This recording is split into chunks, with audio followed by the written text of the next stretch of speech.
好多人以為衰老係必然，但科學發現佢其實係一個可以管理嘅過程，就好似保養部車，用心打理，狀態自然更持久。經常覺得累、體力下降，呢啲唔止係年紀大，更可能係細胞層面嘅5種核心變化喺度發生。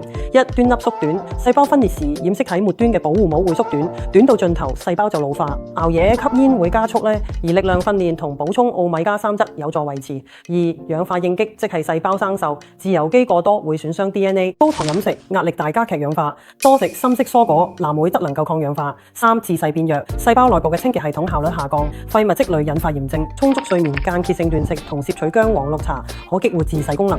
四、線粒體乏力，細胞發電廠功能衰退，導致異類記性差。有氧運動同補充輔酶 Q10能提升能量產生。五、慢性炎症、長期低度炎症悄悄破壞血管、關節同大腦。少糖，多食深海魚同橄欖油，補充益生菌同纖維，有助抗炎。了解呢5點唔係為咗對抗時間，而係明白每日嘅作息、飲食同運動其實都係為細胞健康投票。你揀得好，衰老嘅步伐就會放緩。咁從今日起，可從小事做起，試下早少少起身，或者每日食一份深綠色蔬菜，用科學認知指導微小改變，就係善待自己嘅開始。